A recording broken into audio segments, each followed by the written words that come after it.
Hi there, I'm Dina, and I like taking my favorite comfort meals and turning them into healthier vegan versions that fuel my active lifestyle and that my family also loves. This week is all about pasta, so I hope you'll stick around. Give me a like and a subscribe, and let me know what you think.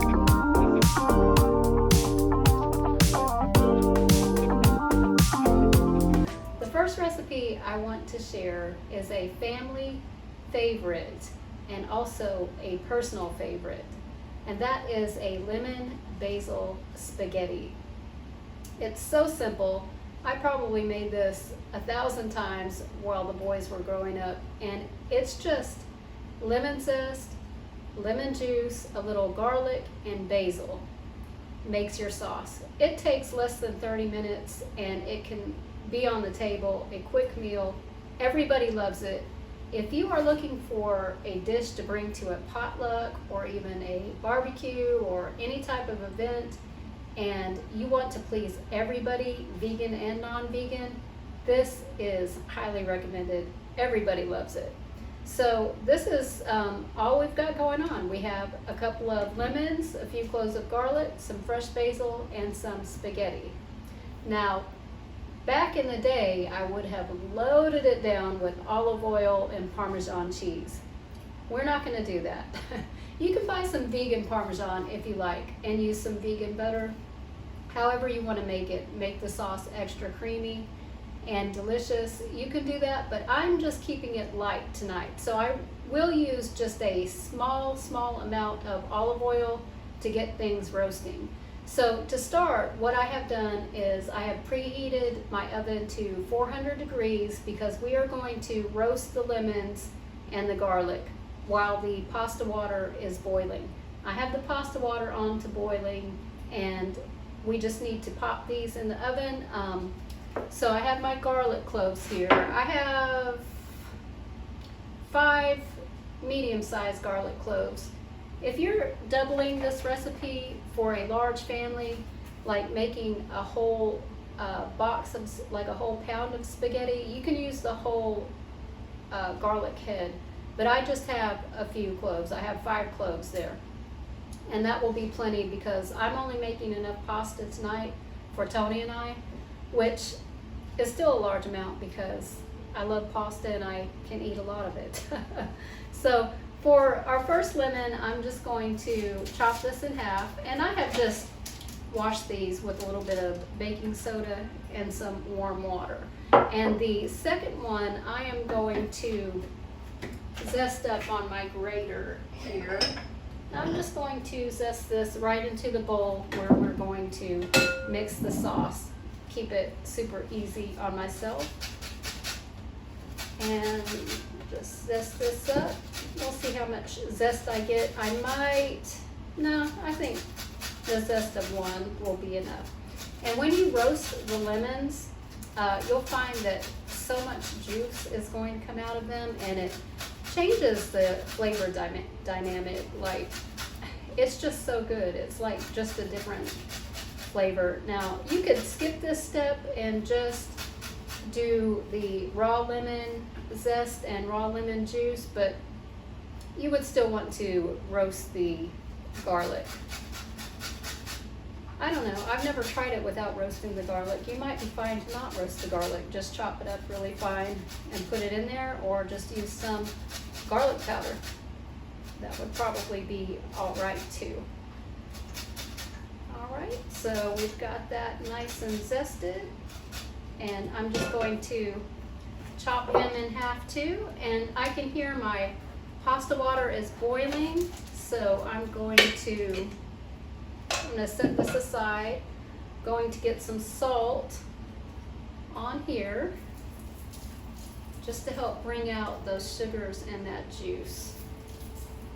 All right, and I'm going to put about a handful of salt in my pasta water and get my pasta in also. So just for Tony and I'm not doing, like I said, a whole pound. And this is a mixture. If you notice, it's different colors. I have some high protein pasta in here and some whole wheat pasta. So it's a little bit different colors. So I'm just going to take a couple of big handfuls out. I don't know, you know what? Let's see, that might be a little bit too much. Okay. Yeah, that looks good.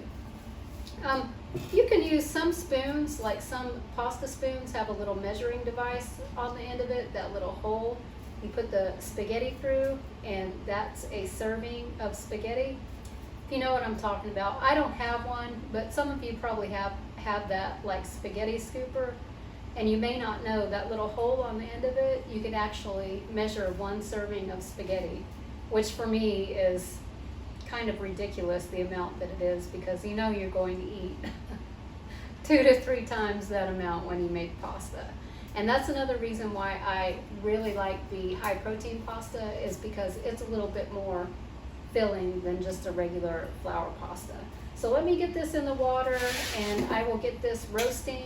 And these are going to take about the same amount of time, boiling water and 400 degrees to roast these, enough to bring out a little bit of the natural color and sugar on the lemons and the garlic. They'll be ready about the same time.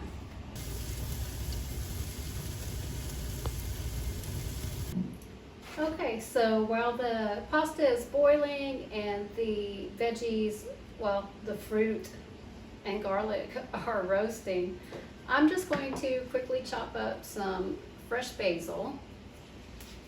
And I have been out to the garden to pick the basil, and it's August here now, and it's kind of the end of the summer season for the summer garden. So the basil is starting to flower, which I have a little bit of it here. When it flowers, it has these beautiful tiny little white flowers on it. This one's mint over here, looks kind of similar, but it has purple flowers.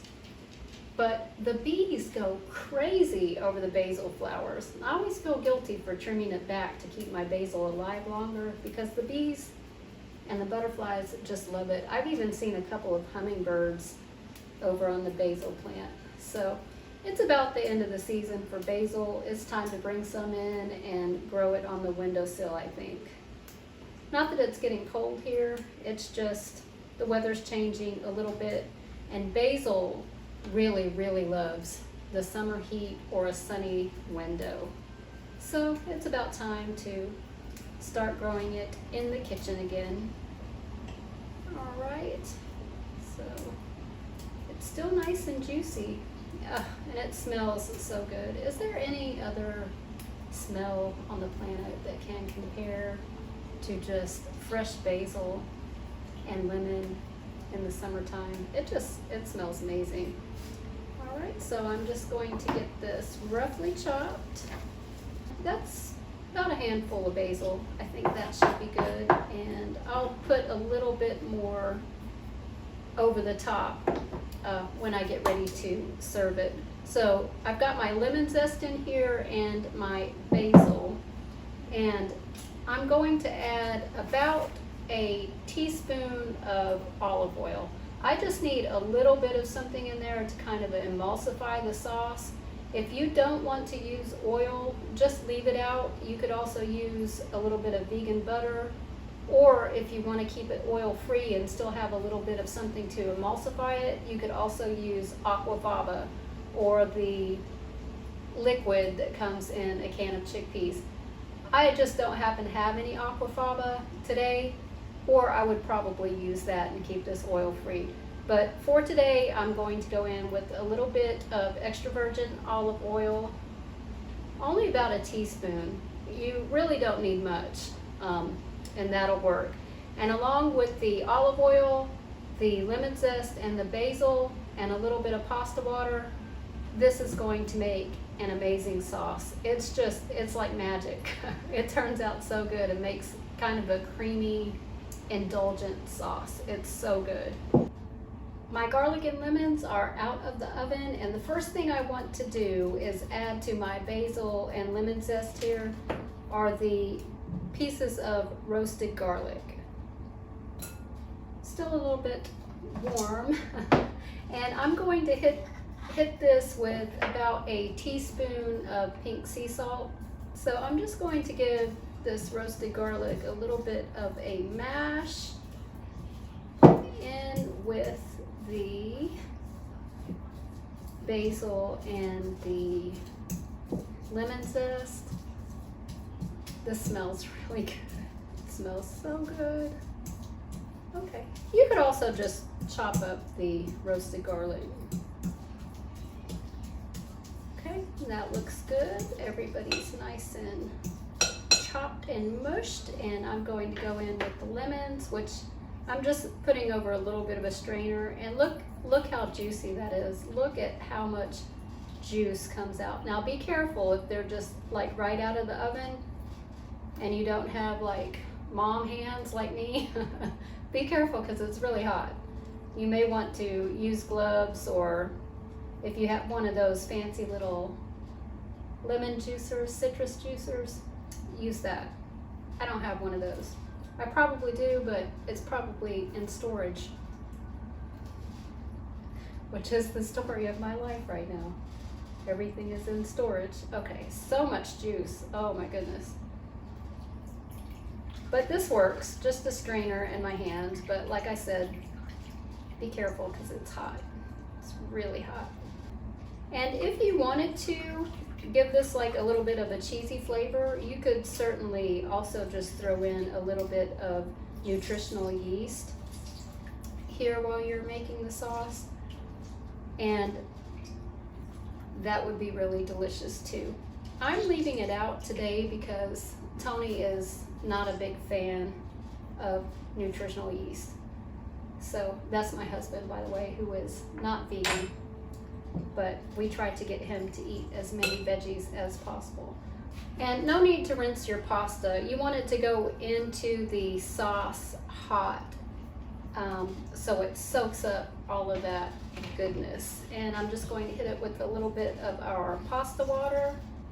I don't think I need it all because the lemons were so full of juice. I'm just going to mix that around. This smells really, really good.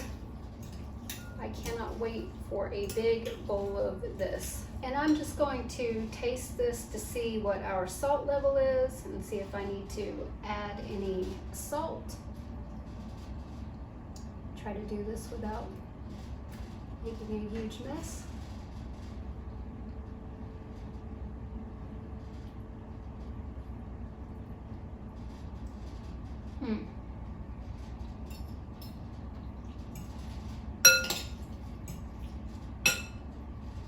It's perfect. I am going to plate up a bowl of this and see if Mr. Tony would like a bowl. I saw him come down the hallway and peek at me, so I think he might be hungry too.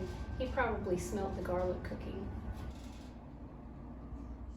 The next pasta dish I want to share is a super delicious sheet pan gnocchi recipe. Now, don't be intimidated when I say gnocchi. Today I'm going to show you how to make a super easy sweet potato and whole wheat flour gnocchi that is healthy, hits the spot, is soft and pillowy and delicious, and is not that difficult. But that being said, if you don't want to go through the trouble of making homemade gnocchi, don't do it. There are really good ones in the grocery store, in the frozen section, and in the pasta aisle. And if you want to buy those, this recipe works with those too.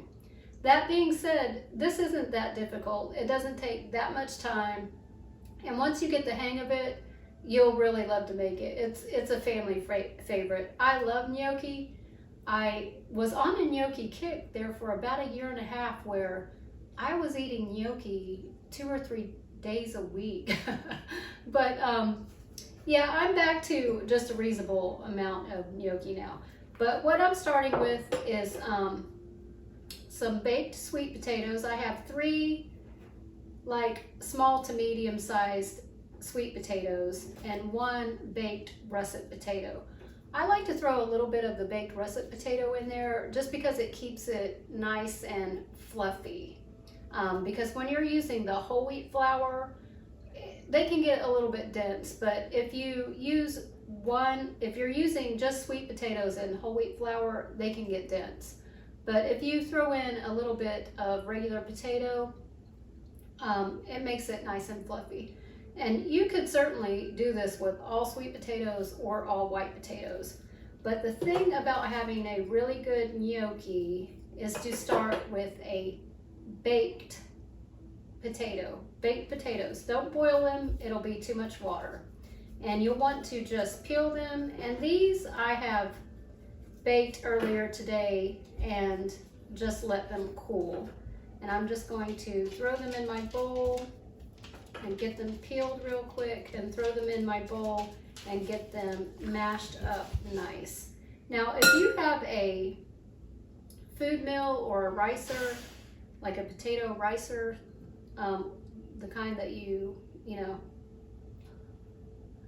rotate around, or the kind you smash, those are really good for making gnocchi too. But I just have my regular potato masher out, which works just as well.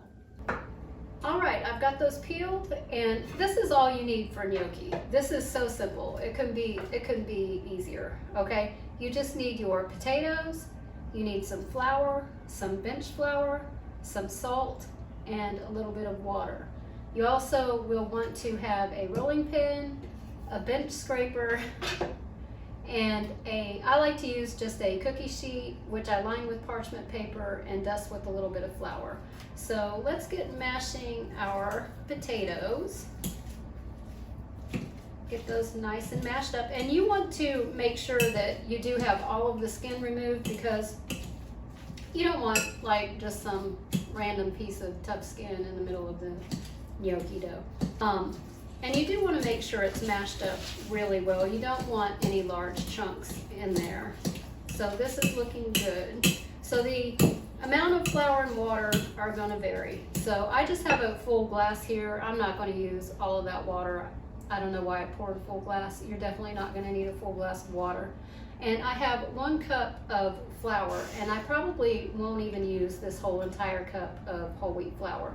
And my other cup of flour here is just some all-purpose flour to dust the bench with when we roll the dough out, so that it doesn't stick to the surface.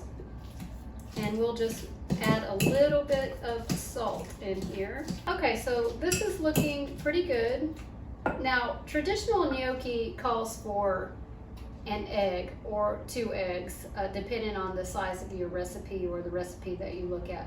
You could substitute that with just a little bit of aquafaba, but I have found in the few times that I've tried it both ways that you really don't need it. So you could add it in there if you want to, but it's not completely necessary. So I'm just going to get a spoon for this so that we can get it going. And I'm going to start with about a 1/2 cup of my flour. All right, now I'm going to also go ahead and add in about a teaspoon to a 1.5 teaspoons of pink salt. That's just the kind of salt I have. Use whatever salt that you have.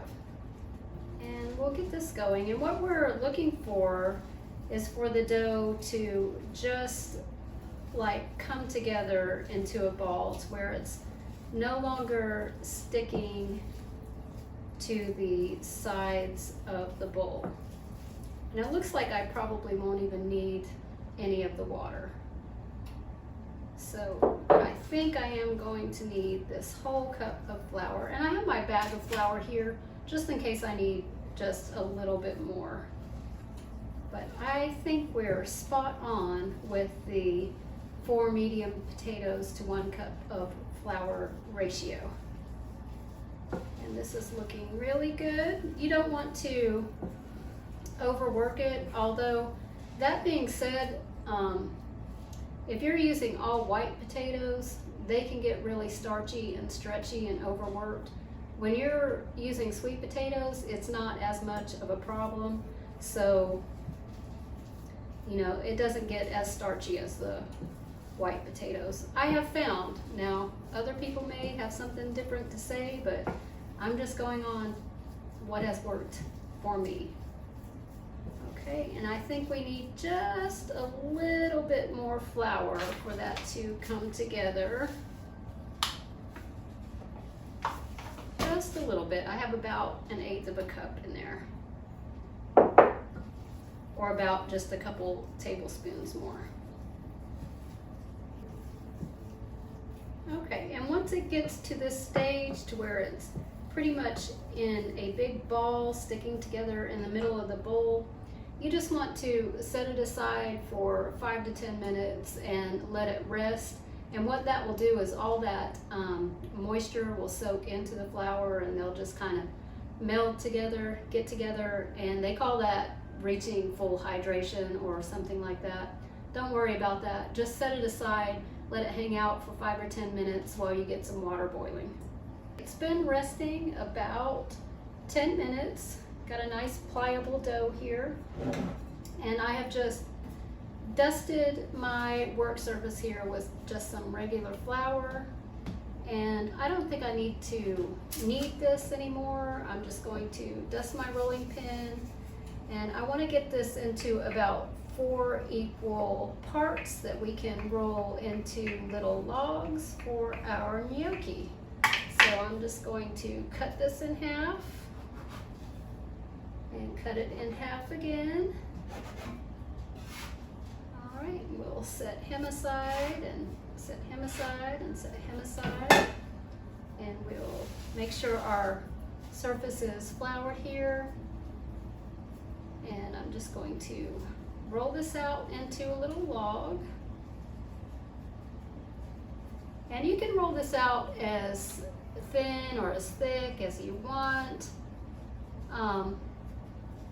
What you're going for really is about, try to think what's comparable in size for gnocchi. I don't know, quarter size, fat quarter size pieces. I don't know what's that size.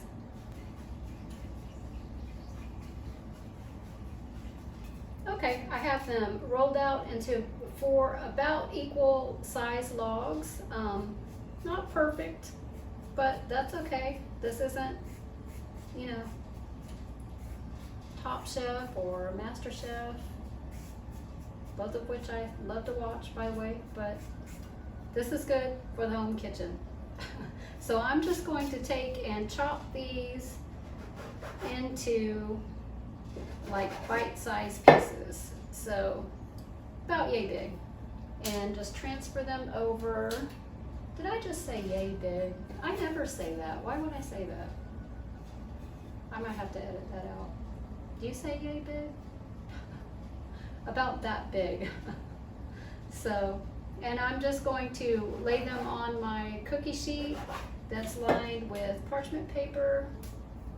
And these are kind of big gnocchi, and I'm keeping them that way so that I can cook them with some chunky vegetables. So, but you can make them probably about half this size also is good. And at this point, after you get them laid on the parchment paper, I'm just going to scoop these together. After you get them laid on the parchment paper, you could freeze them and individually portion them out for meals during the week, which is what I like to do sometimes, because gnocchi out of the freezer is just so easy. It's ready in like, you can have it cooked in like 5 minutes. It's so easy.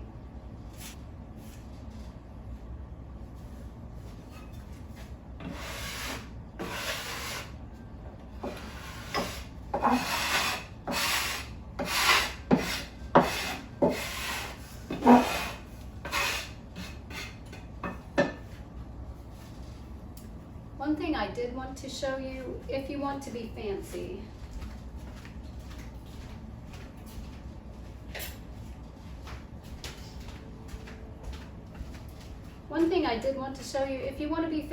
or if you want some little grooves for your pasta sauce to stick in, just take your gnocchi and just gently roll them over with the fork. Or you can take your thumb and your fork there and just kind of roll it on the back of the fork, like that. I don't have time for all of that, but if you'd like to do that, you go right ahead. Once my water is up to a full boil, I'm just going to hit it with a little bit of salt. And in this bowl to transfer my gnocchi to, I have a little bit of cultured cashew butter and about a tablespoon of olive oil to coat the gnocchi. And in here I have some chopped fresh sage, some garlic powder, onion powder, and black pepper. So into the butter mixture that goes. And now that we're at a full boil here, I am just going to put in a few gnocchi at a time. And just so you don't overcrowd the pan and they don't stick together, because sometimes they're going to want to stick together. So you just want to give them a little bit of room. And we'll throw this fancy guy in there too. Okay, and these are bigger gnocchi, so they'll take a couple of minutes. They'll take a little bit longer to cook. Once they float to the top, they're ready and can be transferred to this bowl and saved for later for whatever sauce you want to put them in.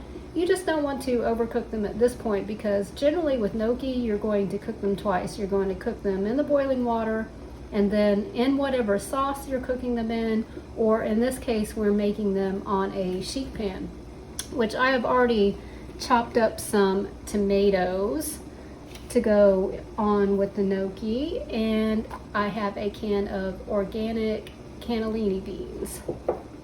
Let's get this second batch out. And I decided I would go ahead and freeze the other half of these for meals later in the week or a couple weeks from now. Like I said, once you get to the point where you refrigerate them before you boil them, you can freeze them at that point, or you can go ahead and cook them and freeze them at this point. That's up to you. It turns out about the same either way. I've done it both ways and it doesn't seem to make a huge difference. So one more big fat guy, and I'm going to turn that off so I don't burn myself over here. Mix this around in our butter and sage. Oh, it smells so good. Sage and sweet potatoes are just so classic. So good together. Okay. All right, so what I have on my sheet pan here to make this a meal is I have some tomatoes from out of the, I think Rock is having a bad dream. Okay, Rock. Okay. You and that tail. Hold on a second. Hold on a second. Let's get you a cookie. Come on. Okay, I think that will do for now while I get this together. As I was saying, just a few tomatoes from out of the garden, some cherry tomatoes, some Romas. Just kind of spread those out on my sheet pan. And I have preheated the oven to 425. So I'm just going to spread these around on my sheet pan with my tomatoes. I was afraid to just pour it out because I was afraid to make a huge mess. But we'll get those spread around. And like I said, these are really big gnocchi, so they should stay nice and fluffy in the time that it takes for the tomatoes to roast up really nicely. Okay, there's that. And I'm just going to take my can of beans that I've rinsed and drained and put those right into this bowl and just mix those around so they can soak up the rest of that sage and butter. And I'm just going to sprinkle those around all over the sheet pan too. And this is just a sheet pan meal. Once you have the gnocchi, if you're starting from frozen gnocchi, this is ready in like 10 minutes. Like, it literally takes no time. Because with the frozen gnocchi or the gnocchi from the refrigerator section at the store, you can just throw that right right on your sheet pan with your veggies and your beans. There's no need to boil it first. All right, this looks good. And I'm just going to hit this whole thing with a little bit of salt.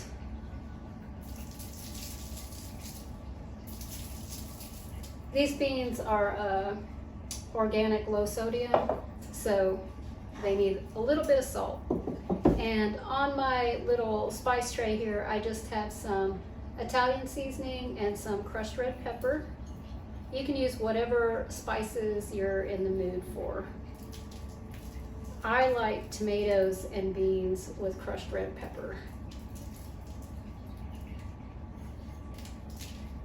Okay, and this is just going to go into the oven for about 10 minutes at 425, just until our tomatoes get nice and roasted and our little beans heat up, and our gnocchi is basically done. It won't overcook in the 10 minutes at 425, but it'll get a nice like toasty coating on it, and it's so good. When it comes out of the oven, I'm just going to hit it with a little bit of nutritional yeast. I wish you guys could smell this. It smells so good in here. Oh, it smells like Nona's kitchen. It smells so good. Okay, so fresh and hot out of the oven, and I just want to, wow, it's really hot. I just want to show you how nice and soft and pillowy these gnocchi are. You know, I had to taste one. I burnt my mouth and dropped the other half on the floor. So, oh, it's so hot. So you can tell they're like, oh, they're so hot. It's so nice and fluffy and soft in the middle. I'm going to put myself some in a bowl. Plate this up. And the tomatoes are nice and soft and roasted. This is going to be so good. I say that about everything I know, but it really is, it's good. It's really good. So, into the bowl there.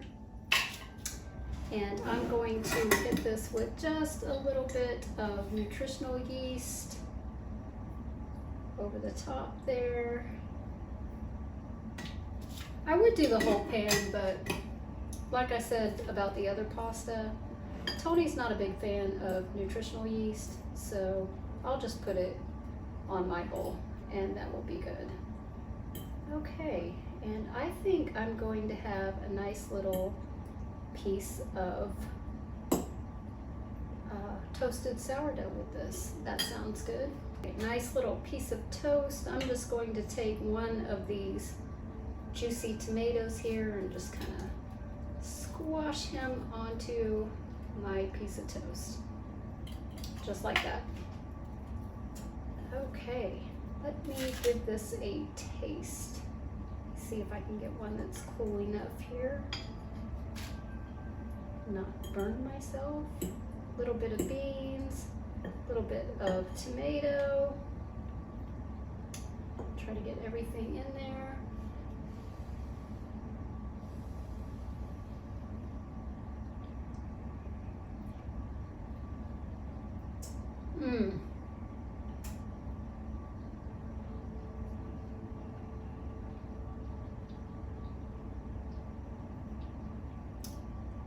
That is so good. I really hope you'll try this one. Even if you use a store-bought gnocchi, it's still going to be delicious.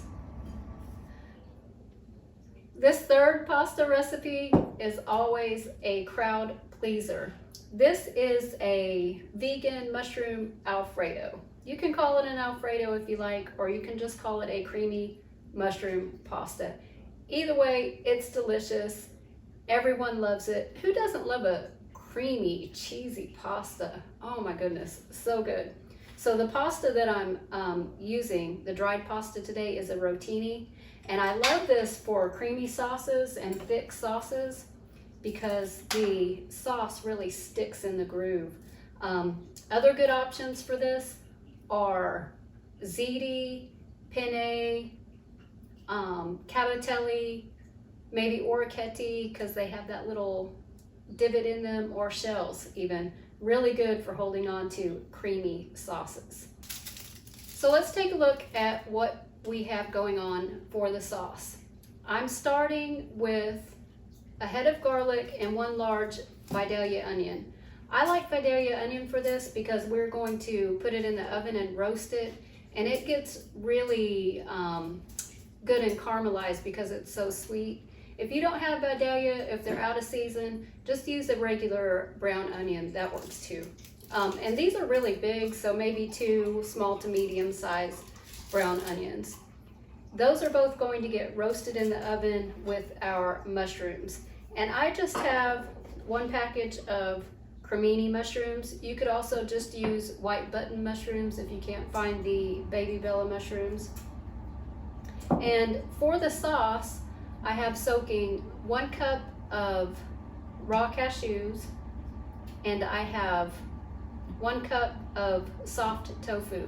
Now, you can use silken tofu, or you could even use firm tofu.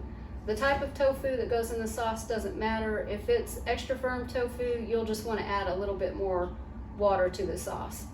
And for seasoning, I have some organic mushroom powder for some umami. It adds a really deep, rich flavor to the sauce. I have some veggie stock powder. I have a little bit of miso, and I have some nutritional yeast, some black pepper, and some Italian seasoning. And that's it. This is everything going in the pasta, and it comes together really quickly. After we chop the onion and the mushrooms and get those in the oven, I'll crank up the water so it can come to a full boil, and we should have pasta within 25 to 30 minutes. That easy. So let me get these chopped and onto the sheet pan. And I'm just chopping them, you know, kind of thin, not too thin, because you don't want them to like completely dissolve. Now, if you like, you can marinate these in some tamari and maple syrup and put them in the air fryer for like a crispy topping.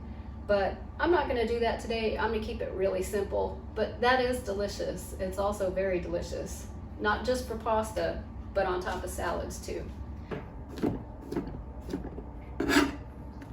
And for my garlic, I'm just chopping off the head of the garlic, and I'm going to put that on the sheet pan with my mushroom and onion. I am going to hit the garlic with a little bit of olive oil and salt so it roasts up nicely. You can, if you would like, go ahead and saute the onions, garlic, and mushroom in a saute pan for your sauce, but I really love the flavor that you get when you roast them in the oven. The mushrooms kind of dissipate some of their water, and the garlic gets nice and toasty, and the onions get nice and caramelized. So that's how I like to do it, but you can also just do this in a saute pan. So just like that, and then in half, and I'll just spread these out over my cooking tray, and I will get these in the oven at 400, and they will take about 20 minutes, 25 minutes to roast up nice. That is 1 strong onion. Okay, so I have everything chopped up here. Oh, we have an escapee. Have everything chopped up here, and I'm just going to hit just the head of garlic with a little bit of oil. Everything else will caramelize and roast up nicely without it, but there's just something about the garlic. It will kind of dry out if you don't add a little bit of something to it. Now, if you wanted to keep this oil-free, an alternative to putting olive oil on the garlic is you could also use a little bit of aquafaba. I would use about 2 tablespoons and really get it down in there so that it doesn't burn. But Olive oil is what I'm using today because I don't have any aquafaba on hand. So I'm just going to hit that with a good amount of salt.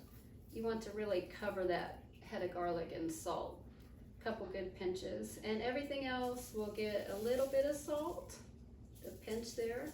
And if you're salt free, I would recommend using like a light salt or a salt alternative, just so this has a little bit of seasoning on it, you know, because you want it to taste good, right? So I'm going to get this into the oven at 400 degrees, and I'm going to get my pasta into the boiling water at the same time. Now I have here two 16-ounce packages of rotini. I'm making enough for a large group of people. If you're just making it for 2 or 3 people, I would just cut this amount of pasta in half. You can leave the same amount of veggies or cut that amount in half too. Or this freezes really well. If you put it in a casserole dish, you can make 1 pan for today and 1 pan for later. It will freeze really well for about a month, I would say, if you have a deep freezer. Or keep it in the fridge for meal prep for the week. Really tasty. So while that's in the oven roasting up and we've got our pasta going, I'm just going to quickly heat up our sauce.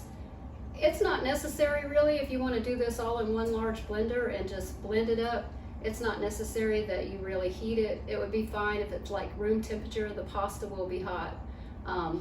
But I'm going to go ahead and heat it up so that everything's nice and hot. And what I'm starting with is just some almond milk. This is just homemade almond milk. I have a short video on how to do this, super easy, no special equipment needed. It's the easiest thing to do. So I'll link the video in the description box on how to make the almond milk. It's also a lot more affordable and a lot better for you than some of the store-bought brands if you go ahead and make your own plant milk. And you can do almond milk, you can do walnut, hazelnut, you can do oat milk, rice milk, all of them, super, super easy. So I'm just going in with about 1 cup of almond milk. Get that heating up a little bit. And next I'm going to go in with 1 tablespoon, well, it'll be about half a tablespoon of miso. Now I have the red miso here. So miso, if you're not familiar with it, it's like a salty umami flavor. It's a fermented bean paste that they use in a lot of Asian food. It's very, very tasty. I highly recommend trying it if you've never tried it, just for that salty flavor. Okay, and I'm also going in with my veggie stock powder, about a tablespoon of that. Let me see if I can get this miso off of here. Okay, that works. So that was a little bit more than, okay, so about a tablespoon of veggie stock powder. And I can link this one that I'm using also. It's a vegan chicken stock powder. It's really good, and you can buy it in bulk, and I buy it on Amazon in bulk, and it comes in like a plastic package. So I just take it out of the plastic and store it in a jar in the pantry. And this is mushroom powder. I'll link this too. If you're interested in checking any of them out. You can get mushroom powder at the grocery store, most places now too. So this one is just a blend of different kinds of mushrooms. Just again for some of the umami flavor. You want a deep, rich flavor in here. So again, I'm going in with a tablespoon of that.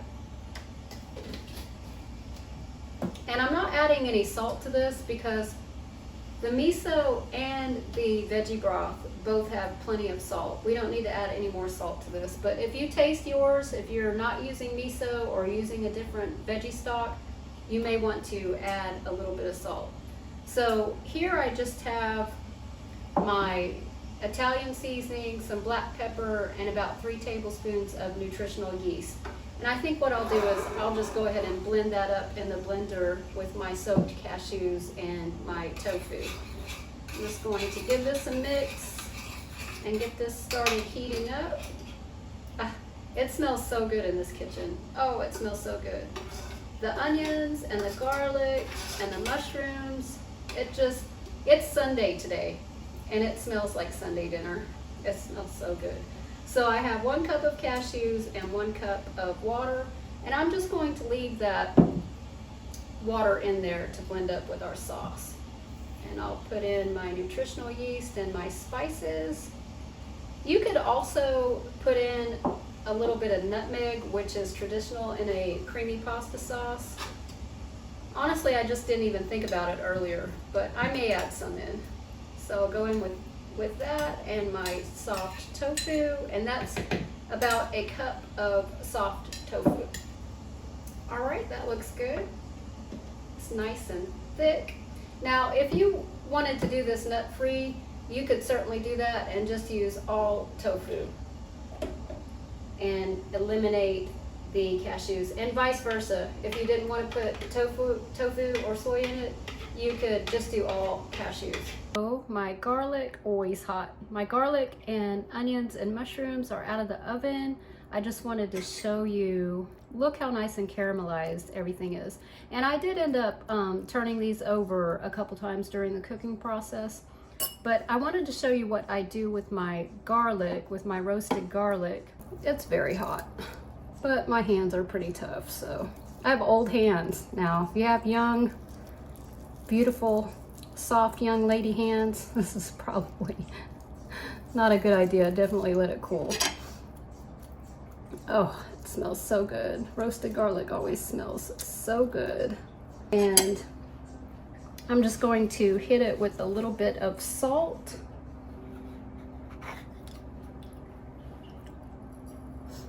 Like that. And I'll get the rest of that garlic out of there, don't worry. I just want to show you how I mash it up, and it becomes just like a paste, like that. And you can like spread this right onto a crostini, onto a nice toasty bread. Put it in your sauce. Oh, it's so good. So I'm just going to put that in my sauce and whisk it around. Look how rich and thick and creamy that sauce is. Okay, nice hot pasta, and I'm just transferring this all to a bowl to mix it up. You could do it in a pan, like a big casserole pan, or in a bowl, or however you want to do it. I'm putting it in this stainless steel bowl so that I can cover it and put it on warm in the oven until everybody is ready to eat. So I just have that in there. I'm just going to scoop in my mushroom and onion. And this is great. You can serve this with like a side of broccoli or fresh green beans, or it's really good too with some nice crusty garlic bread. Oh, this looks so good. And in with our nice creamy sauce. I'm just going to mix this around. Now, generally when I make a pasta, I will reserve some of the pasta cooking water, but I didn't this time just because this sauce is so thick and creamy. It really doesn't need it, but if you would like to, you can reserve some of the pasta cooking liquid. Oh, it's so, look at that. That looks so good. This sauce is so creamy. So this looks good. I'm going to make myself a little bowl here. Let's see. I'll put some in this little bowl just to make sure it's good. Just to make sure. I have to make sure. Oh, it looks so good. Get a piece of onion and mushroom.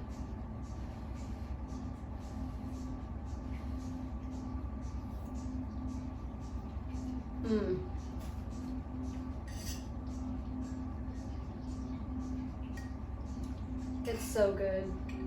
Oh, the mushrooms are cooked perfectly. The onions are nice and caramelized. Has all that good roasted garlic flavor.